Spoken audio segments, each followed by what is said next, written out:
Okay, go. And we're back. Welcome to the Blue Hour. Another week in the books.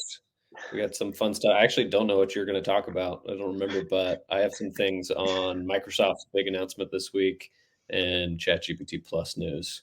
But yeah, Damn it. let's kick it off. I want to hear what you got first. I got a few things, mostly just like reporting back what some thought leaders had to say. One thing about there's this guy who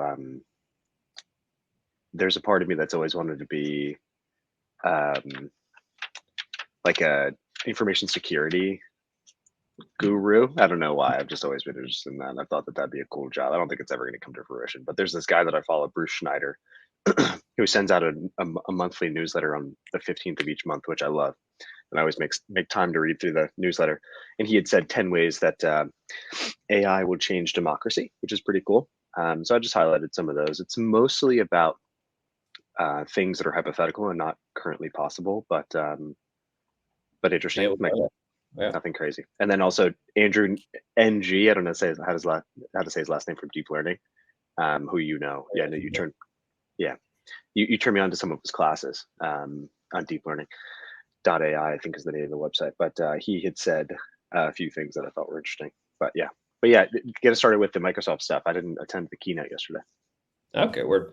Yeah, Microsoft does a big conference called Ignite every year. They did it yesterday, and out of their keynote, one of the big announcements, there's a bunch, but most interesting for us is they've released an expanded version of what they're calling Co-Pilot. So there's Co-Pilot's been thrown around a lot, and they're trying to kind of create this umbrella where now Bing Chat is Copilot. So if you go to copilot.microsoft.com, you can go from Microsoft or Bing browser, Chrome, or Safari and use it for free, which is very cool. It's a ChatGPT Plus equivalent with browsing built in. So that is now available, and they're doing an expansion of what Copilot's going to be. So it'll be integrated in their full suite of products.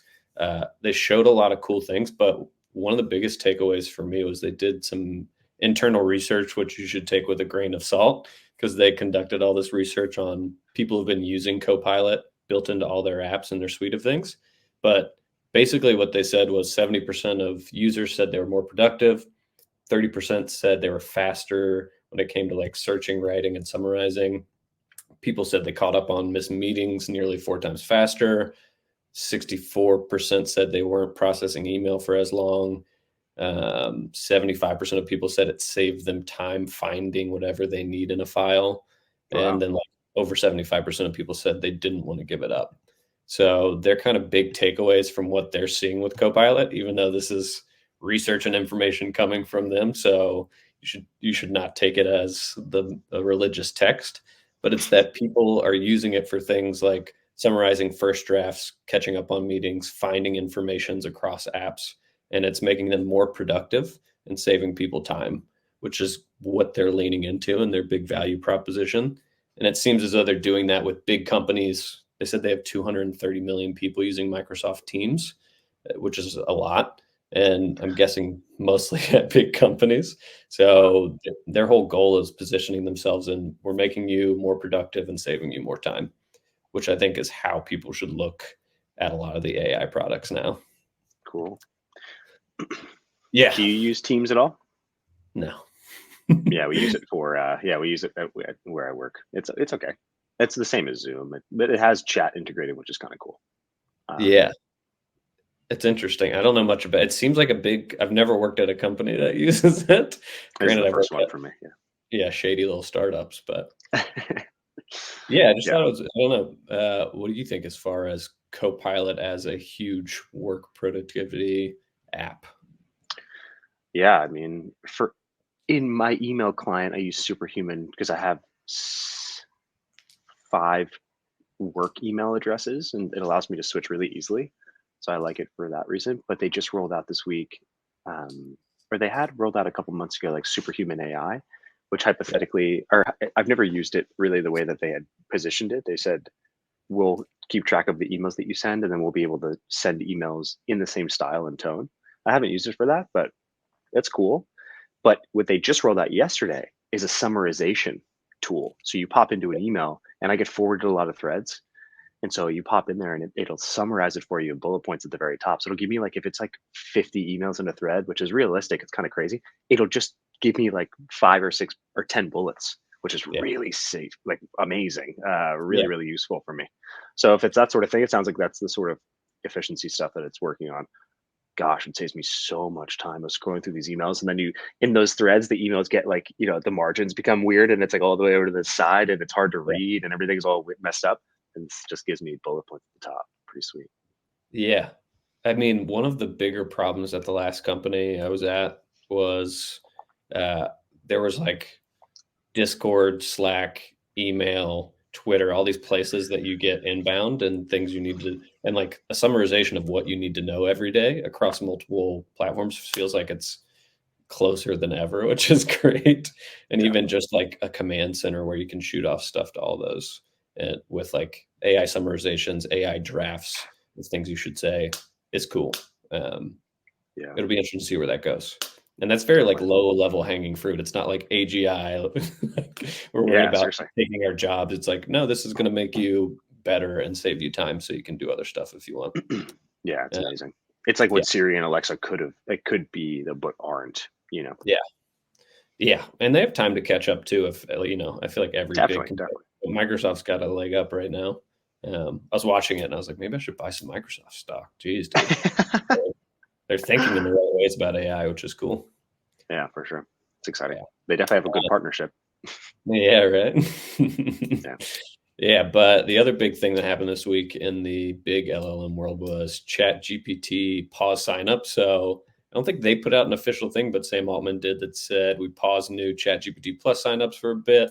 The surge in usage since the Dev Day announcement last week exceeded their capacity, and they want to make sure everybody has a good experience, and they'll notify people when they reopen it. But we both, I think, saw very degraded performance in all ChatGPT the last week and a half, and Yeah. turns out they built a bunch of hype and people started using it a lot more and they were not ready for what was happening, which was crazy.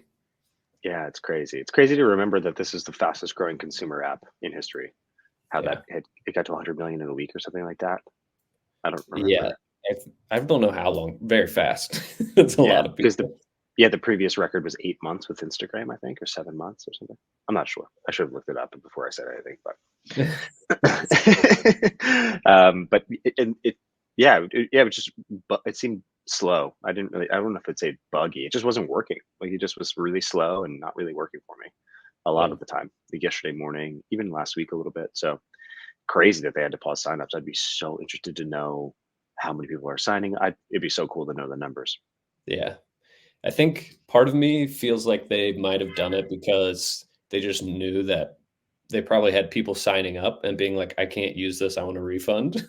And they maybe had like, 6 figures of that come in where they were like, let's stop this until which is good. I mean, I think the Yeah. experience I've had with OpenAI is that they let bugs ruminate for a long time and they tend not to fix them. So it seems like hopefully the launch of GPTs where people are coming in to buy plus to use these will Hmm. fix the problem of these errors that kind of linger around that they don't fix super fast because now they really seem like they want to drive revenue. So it's cool.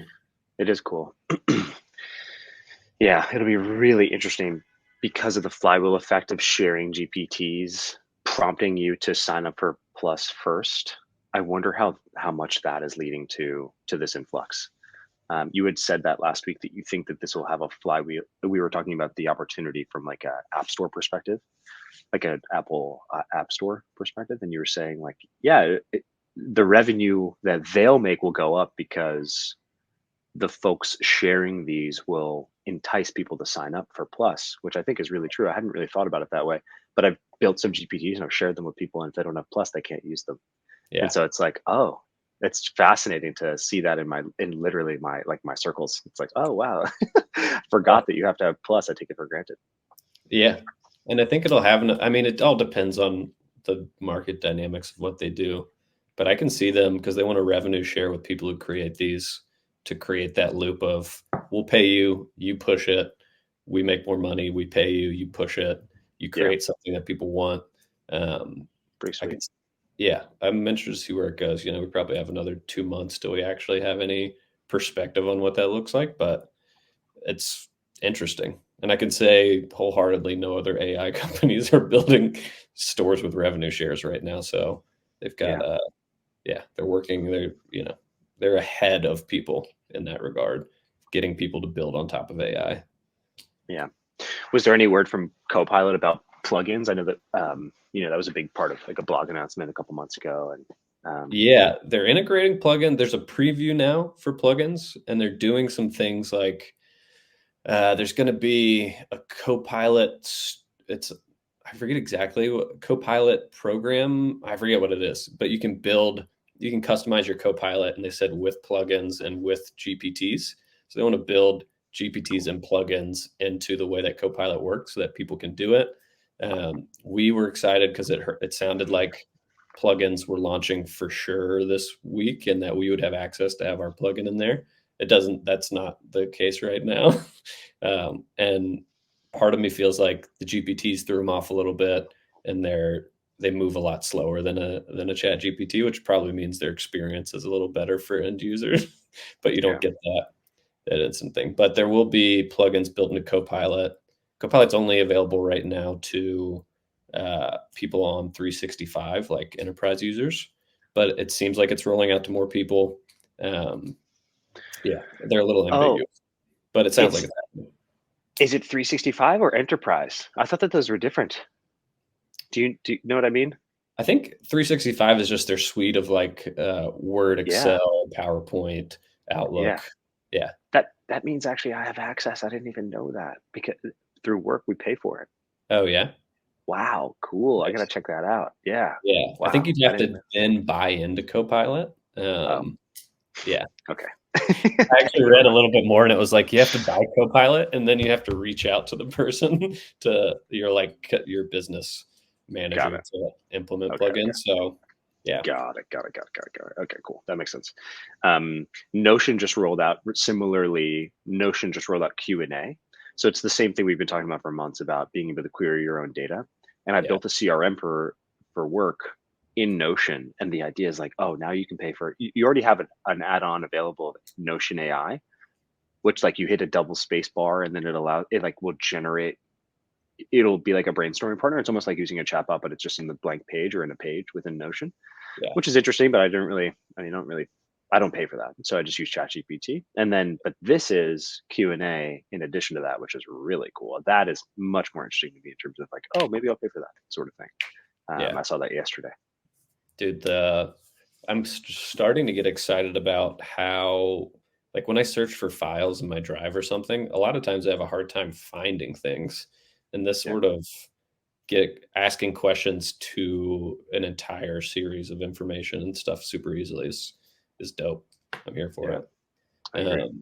Microsoft also announced that they're creating like a graph of if you have Teams or in 365 or whatever, and like you have a database, you could hypothetically do stuff like if you're building an infographic, you can search for assets in your database. It'll pull actual images from the company like database that you can just drag and drop in.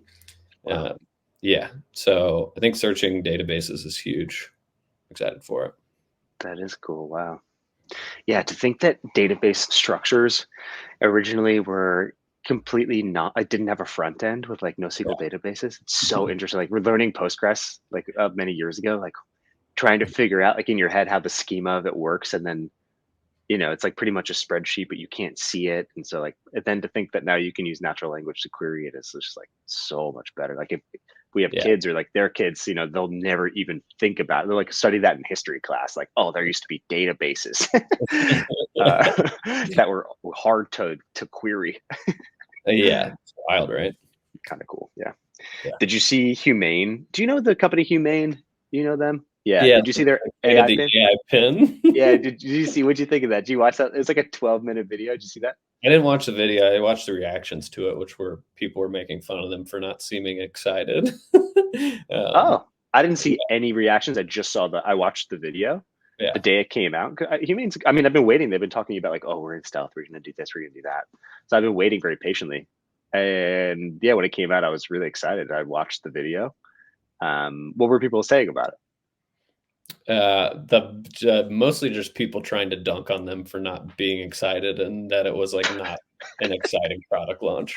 Really? That's so Yeah. funny. Well, those two are always the exact. They're married, and they Yeah. always act. They always act that way. They always are just like that guy's. Got his British accent. He's kind of cool looking, Yeah. and she's kind of goofy. I don't know. That's just the way they always act. It's funny. I didn't know that those people were Yeah. saying. What did you think of the product? Yeah, it's not for me, but it's very cool. Yeah, exactly. But I mean, not. I mean, when I first saw AirPods, it's like those aren't for me, and now I wear them all the time. That's So true. yeah, So explain what it is if somebody doesn't know. What is the Humane Pin? it's like this little. It's like the size of a watch face almost. Like it almost looks like an Apple Watch, but without the bands, and it has a magnetic backing that goes inside of your shirt or inside of your lapel, like a pocket like this. You could put it on the outside, and then the back is actually a battery, so it allows you to always have battery life. Um, And yeah, actually, I wrote some stuff down about it because, but it effectively replaces a cell phone, which is pretty interesting. So it allows for you to it can take photos, and actually the photo quality was super high, which is awesome. That's Um, cool. so it allows you to take photos, take calls, play music. The speaker's kind of weird. It gets pretty loud, I guess, but it doesn't sound like the depth of sound is lacking. But I'm not an audiophile, but I do like music enough to not want to listen to music on that. It can also give you summaries. So it doesn't have apps on it. It's really interesting. It's sort of like this brand new thing. So it doesn't have apps, but you can query it. So you ask it like, catch me up. And it'll tell you people who had messaged you or phone calls you missed or emails you might have missed and things like that. And it all actually, the back end of it, interestingly, is all OpenAI. Yeah. So it uses sort of like the industry leading LLM, which is kind of, I thought, interesting. Um, and yeah, it's just they call them AI experiences instead of apps, which is pretty interesting. And one of the really cool things was that it allows. He had in the demo somebody came on, I think speaking Spanish or Japanese, I forget, but the person was speaking.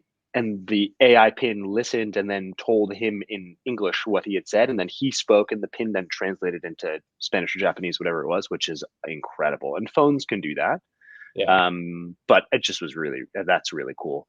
And then That also is. it projects, so like it doesn't have a screen or anything like that. It's not intended to be looked at, but it does have a projection in some capacity that Yeah. literally can go onto your hand, and it like will like write it not right, but it has a projection onto your hand of. Yeah. It's very sci-fi, pretty cool. Yeah, that is very silent. There's a Yeah. picture of them like putting their hand out. Yeah, With and this it's like thing green text. It's like, yeah, like Matrix green. It's like, well, it's kind of crazy. Pretty cool. going. And Yeah. it also has hand gestures, so you like do these things, and like it recognizes that. And there's like, it's not always on, and then he like moves his hand, and it immediately does something. I was like, how is it not always on? And it recognizes. What are you talking about? Like, that's so Yeah. weird. It doesn't make any sense. But I don't know. Yeah. Yeah, actually, um, this reminded me of a um, there's a you see a lot of the control of it is voice, but also hand gestures. Yeah. And so obviously most humans have hands, but some people don't. Yeah. And like I have a friend who doesn't have a hand, like a right hand, he doesn't have or maybe a left hand. But there's a Mitch Hedberg joke about not waving at people because you don't want to alienate people without hands, and you don't know who doesn't have a hand or not. You don't want to make them feel bad. Yeah. And so I thought they were like, yeah, it's all hand gestures. And I thought like, oh, Mitch Hedberg would have loved that because not Yeah. everybody has hands. You'd be having a field day with all this AI stuff, man. Yeah, I fucking love it. It made me laugh pretty hard to myself last night writing about this. Like, oh, write down. I wrote Mitch Hedberg joke. It's so stupid. Right. Uh, but the hardware is $699. It comes with extra batteries and a whole bunch of stuff. So it's $699 out of the box, and then it's $24 a month. Okay. So it's also a subscription service, which is kind of interesting. It is. It's an interesting Yeah. model. I mean, if they're using OpenAI on the back end, there's a token charge there, and running all those servers gonna be Yeah, expensive. no Uh, doubt. Yeah. yeah, that's it. I mean, it'll be interesting to see. I think wearables, which are like AI assistants that you somehow have on you, are interesting. We'll see where they go. I'm not going to buy this, but I think if I was a super hardware nerd and I like testing things out, I'd probably get it to test it. Right. Yeah. It's a Yeah. cool idea. I mean, it's not like it's a bad idea, right? I mean, it's way cooler to me than glass. Like AI glasses, like, Yeah, or like, that sort of thing is, I don't know. I know that a lot of people are really leaning into that. Apple's working on it, Facebook's working on it, yeah, but this yeah. is cool. Facebook came out with Ray-Bans that have AI kind of built into them a few months I ago, saw which is that. fun. Yeah. Yeah. We started last week with me talking shit about Sam Altman, which is not cool. I don't know why I'm talking shit, but I do think it's kind of cool to talk shit about Zuckerface. Zuckerface. Yeah, Zuckerface. I mean, I was on a surf trip with some of my closest friends, and I wore a ton of sunscreen. I just don't like to get sunburned, and we were in the sun a lot, so I was wearing a ton of zinc. And my friend started calling me King Zuck because there was like a video of him on that surfboard thing that's like propelled by a motor, which is the Yeah. lamest thing ever. He's like covered in sunscreen. My buddy started calling me King Zuck. Oh, yeah. He's Fucking had an asshole. interesting. I've read some stuff about his recent like few past years, and I think has like a full PR team that's just trying to make him more likable as a whole. And he seems to be doing a good job. I mean, he's getting jacked right now. Yeah, It's in the I think that process. guy's like the definition of a Jerry. Yeah. Just I don't know how much we'd have in common, he and I. But not to say that I'm the barometer, but I'm just saying I don't know. I don't know. Doesn't. Yeah. Maybe one day. What else do you got? One thing we didn't mention last week is that there was an update to the knowledge cutoff on ChatGPT to April 2023, which is pretty cool. And that means that ChatGPT now has knowledge of itself. So I had an interesting conversation with ChatGPT this past weekend about the fact that it knows that it exists, which is kind of, or like that it is in production and that it has history of itself. So Yeah. existentially, I think that's pretty interesting. And it has updated information on its documentation, which is something that originally I used to have to feed in its documentation by pasting it in chunks Oh, or like interesting. portions of it. And I was actually just before this just playing around with their new assistance API. And I was like, hey, do you have access to update information on the assistance API? And it just was like, boom, yes, I do. And Cool. what do you want to know? And I was like, all right, let's play around That's with it. awesome. Oh, Yeah. that's so cool. Yeah. I thought that was interesting when I realized, like, oh, the cutoff date for 2023. Oh, it launched in February. Oh, I wonder if it recognizes that. That's like, it's just sort of a silly conversation I have with it, but it's interesting. Um, One thing, so this guy, Andrew from Deep Learning of AI is cool, an awesome resource, tons of free courses. I don't know if they'll be free forever. I think we've spoken about that, but they're awesome if you have any interest in understanding everything from prompt engineering to really technical stuff. Like it's such a great resource. But he had a great quote, I thought, in his most recent newsletter, which came out yesterday. He said, "quote I just saw myself go blank. I believe deeply that the world would be better off with more intelligence, whether human or artificial." I think that's a great sentiment with all the like fear, uncertainty, and doubt around like, oh, AGI is going to take over the world and make people extinct. Like, I think generally this sentiment, I really relate to it, and I feel like that's not shared widely enough. So I really liked that quote. Yeah. Well, it's funny that people are, yeah, interestingly scared of things. I think mostly because of like Terminator movies, and people in the community are worried about an an AGI that doesn't like humans, which I get that fear, but we're not Yep. close to that. And all of the things right now seem like upsides. I mean, the Prompt Perfect has people using it for things that help them out every day, from like work to personal stuff.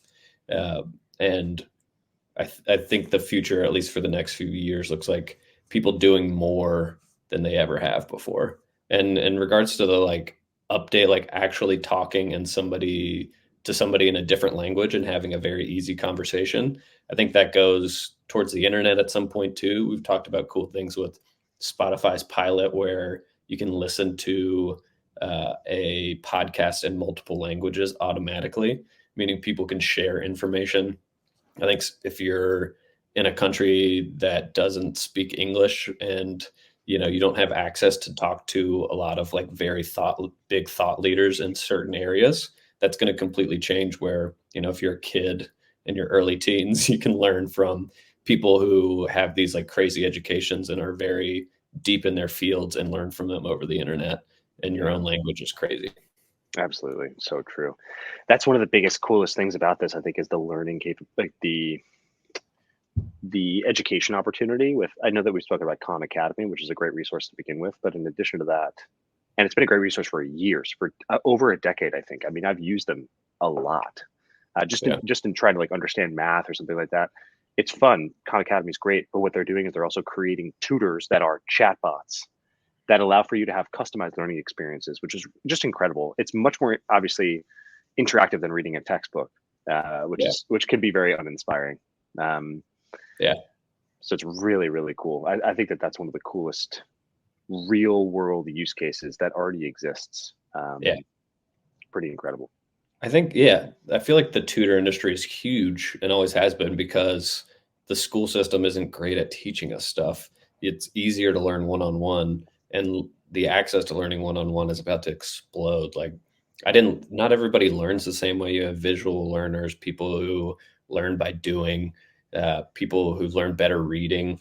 Like, there's so many different types of learning styles, and kids, especially I mean, I'm from South Carolina and I went to public schools. We were like one of the worst states ranked in education. Like, my teachers didn't get very excited to teach us or actually get deep in the weeds. And as a kid, if I was interested in something and I could have been like, doing my geometry homework, but then been like, why is it this way? Rather than just listening for 45 minutes and then going home and trying to do it by myself. It's Yeah, such a better experience. And I think we're going to see some wild stuff happen the next decade with it. I know it's gonna be amazing. The next century, right? It's gonna be so cool to see like how the kids, the next generation or the generation beneath them, I think people will just be smarter, right? Like the access to information will be so much easier. For Yeah. us, we're the internet age, born like the proliferation of the internet, and then it's been in our lifetime that it's like become so global, and there's still a lot of places without it, Yeah. for some at least. But yeah, it'd be incredible. That's yeah, really really cool. um, yeah, it's just amazing with the chat bots for education. I think it gets me pretty fired up. Makes me think of Zambia. um, I think it'd be pretty cool. Um, yeah, what else? I mean, not a whole lot. I think I really wanted to touch on the cutoff of the knowledge, and then on Humane's AI Pin. I thought that was interesting and certainly worth noting. And then Bruce Schneider, he had these 10 ways that will change democracy, and he's certainly no prophet, but I thought that these were interesting. So he said, one, educator. So whoops, skipped that one. Sense maker, so it'll make more accurate summarizations, which I think is absolutely true, and that's already pretty much happening. Three is moderator, and also one of the big things that he kept harkening on is that although someone could read these as, oh, that's going to replace a moderator, oh, that's going to replace an educator, there are shortages of those roles. There aren't enough people to do those things to begin with. And so this is just, it allows for everybody to have access to one, which I think is also a really great framing instead of like a scarcity mindset, which a lot of people seem to have, like, oh, my job. Yeah. I think it's more of a growth mindset, which I love. So moderator, also a lawmaker. He was saying that crafting legislation and then also managing complex ways to find loopholes in legislation, which is pretty interesting. Like that's a lot of how the most successful financiers and hedge funds do well is they're able to look through and understand things from a new perspective or find things that others miss. So I thought that was a pretty good point. And I feel like that one stuck out to me as like, oh wow, maybe there'd be people who really leverage this to make a ton of money off the bat, and then that opportunity be lost over time because everybody else then realizes they can do that. Yeah. So there might be some hedges you could make. But then also, this one's a little scary. Political strategist as like a source of ideas and how to like increase your, you know, the number of people who hear you. Also, it said lawyer, which I thought was interesting. My sister's getting her JD. My dad's an attorney, and but it really was talking about how like routine tasks like briefings and this one is far out, right? We just spoke a couple weeks ago about how it's really not accurate, and people who are using it for this are ultimately realizing it's not an oracle. It's just a reasoning engine, like we've said. Um, and then, yeah, it's an inexpensive way to generate ideas. And then also law enforcers. So like there are like speed trap cameras in the town I grew up in that I've noticed they put up over the years. And that's AI, I guess, technically, in that like it allows for somebody not to be there physically, but know when somebody's speeding. So more of that sort of thing, which is honestly terrifying. Um, and then a law enforcer, which is somewhat similar. Yeah. Propaganda generator, which is again absolutely terrifying. Yeah. Um, And this one was really interesting, a political proxy. So it could increase participation by allowing for somebody to explain, or just by passively having something around like a Humane AI Pin listen to it, which I guess it isn't always doing, but let's just say that it is. It understands your context and then tells you who you might want to vote for, which is really interesting, or potentially could even vote for you, in which case it's increasing participation, but decreasing engagement. So people would be less involved and engaged in politics, but obviously voting is something that not the majority of people do. Yeah. There's so low numbers at the ballots always, and so it could increase our participation but decrease engagement, which I thought was sort of ironic and funny. That is ironic and funny. Yeah, I mean, voting is so old school and archaic right now. it really is. It's Going shocking. into an elementary school gym to vote on a machine and like put up, sometimes you still have to put a piece of paper, it prints out, and then you put the piece of paper in something, And it's crazy. and yeah, the fact that we're so behind on that is a testament to more of I think the loopholes where people realize the harder it is to vote, the less people are going to vote. And then they can have more control over stirring people up and controlling the things that do get them to go vote. Yeah. Yeah. What's That's your crazy. takeaway? That's like overarching. Yeah, I think ultimately it's good. I'm just so excited that it's becoming more and more and more technology companies are adopting it. You see Airbnb made a big acquisition this week. They spent like $300 million on a company that's going to allow, I forget the name of the company, but it's going to allow for people to explain what it is that they'd like to do. And then it'll make recommendations based on that, which I thought was interesting. To spend that much money for Airbnb to have Yeah. that, I thought was like, oh, wow. I would have thought that they could build that in house, but Yeah. I think it's exciting that I think that there's this weird scarcity mindset that's kind of sad and like, oh no, it's going to take my job. But in reality, it's like making my life easier. I'm still trying to figure out how to make it. I'd like to um, use it as like a. I know that you with GPTs through the actions, you can connect it to APIs. So you can create calendar events through it, or you could create tasks or to-dos through it. Creating those actions isn't very, very simple in comparison to just making a GPT with like, custom instructions, which is extremely simple. It really couldn't be any easier. But connecting it to a third-party app or to an external app is not as easy. So I haven't had success with that yet. I haven't tried very hard. Spent maybe an hour on it, but I do think that I imagine where there's a world in which there's an assistant with me at all times that has context that's relevant to different things that I'm doing. So I'm able to just provide it with thoughts that I have that are to-dos that I'd like to keep track of, which currently I write down. And I like writing. I have several notebooks that I write in for different purposes, but ultimately, like, you turn a page and that page becomes easy to forget about, and then you turn the next page and the next page, and then all of a sudden it's 30 days later and you forgot about that page 30 days ago, and then you turn back like, oh shit, I forgot about this. So that sort of thing, I think it'd be interesting if it was then able to sort of resurface those things, or allow for me to just be like the second brain that I wish that I had, and allow for me to not have to always feel like, oh, I'm forgetting something, oh, I'm forgetting something. Yeah. I just always had that feeling. Yeah. I think that's coming, that customized on you, kind of what Co-Pilot's going for a little bit, where it's so integrated into your tasks and your knowledge base and what you have going on, your calendar, the emails you send, the emails you get, the like projects you're working on, that it doesn't seem too far off, which is cool.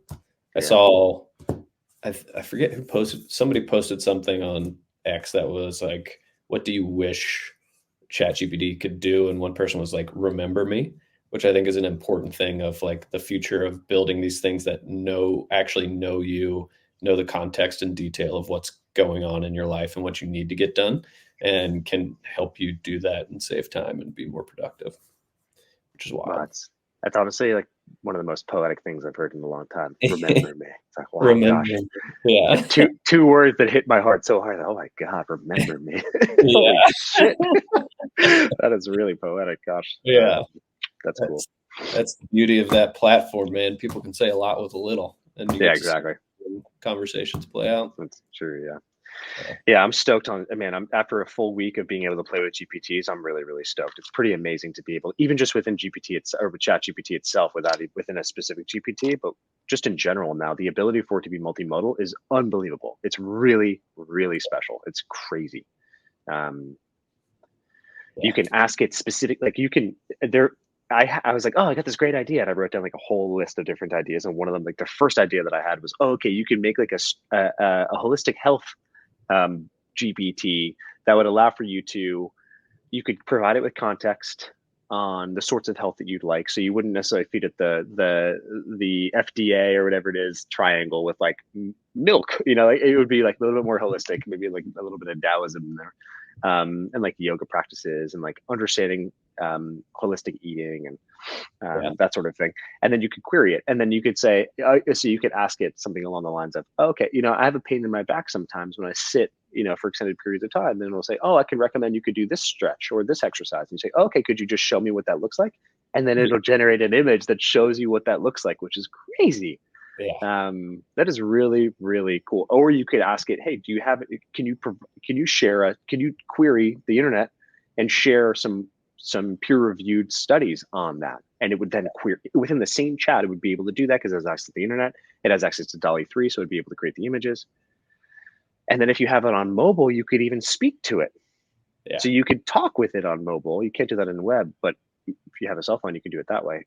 Yeah. Just amazing. Like it's really, really cool. It is cool. One thing I actually do is I have a hotkey where my microphone turns on and does voice to text, but you don't get that actual it talking back to you. But it's fun. I actually use that today, which is nice if you don't feel like typing a bunch of stuff. Is it a hotkey? I noticed that you can do that with GPTs. You can add hotkeys in there, which is interesting. Is that what you mean within ChatGPT, or is it within on my MacBook? It's like I hit function twice and this little thing pops up, and then as long as I'm in an input field, I can just talk and it'll type it out. Sick. That's awesome. Yeah, I have an app that I added to my computer last week called Murmur Type, which allows you to just speak out loud, or anything that's being played through the computer will just literally transcribe it. It's not great for podcasts, especially if there are multiple people speaking, because then it doesn't discern between them. But it is interesting to have the text. It's cool. Yeah, helpful. Awesome, man. Sweet. I think that's it. What? I don't want to steal your thunder. I want to hear what you're going to say. I don't have a good transition. It's the time for hot takes. Boiling up I don't know. I got nothing. Improviser phone's off today. Do you have a hot take for the week? Do you think of anything? I think for me, I think what I've taken solace this weekend is trying not to take myself so seriously, take life so seriously, take it a little easy. It's easy to get really down on yourself if you're like not sleeping well or doing this or that, and you end up like it ends up being like a self-fulfilling negative cycle where you then lay in bed awake and you're like, oh, why can't I sleep? It's like, oh no, dude, just breathe and take it easy. Like it's okay. So I think that's my realization. Nice. I like that. It's very easy to get. Humans are funny. The brain is seriously, weird. Dude. Yeah. Mine is. It's just one of the like quotes from the Founders podcast that I listen to all the time, but it's that genius is simple. So like really good ideas or people who do really well follow like simple rules, and I'm trying to adhere to that more, where it's like don't get overcomplicated or think too much about future things or stuff. Just focus and concentrate on the things you do, what's important, and like lean into that rather than getting caught up in things that are too complex. That's rad. Yeah, you sent me the Ted Turner one. Highly recommend. Yeah, I haven't listened to it yet. I've read the highlights. It looks pretty cool. Is that the one you'd recommend this week? Yeah, and I should know more about him because I'm from 2 hours from Atlanta, and he owned the Braves for a while, and TBS and CNN are based out of Atlanta, but I really didn't know much about him. There's some cool things in there, specifically around he got into like cable, like nationwide cable syndication when everybody was like had all these local stations that were just in like certain cities or areas, and everybody was scared. They were like, this is a bad idea. And he had the idea. He was like, this is great because it's out to more people and you can sell more ads to more people. Like more people are watching, which is good. And he had the same thing with the 24-hour news cycle with CNN. He saw it happening with like ESPN did 24-hour news, HBO did 24 hours a day movies, and nobody was doing 24-hour a day news. And he said he waited 5 years because he thought people would do it, and nobody did it.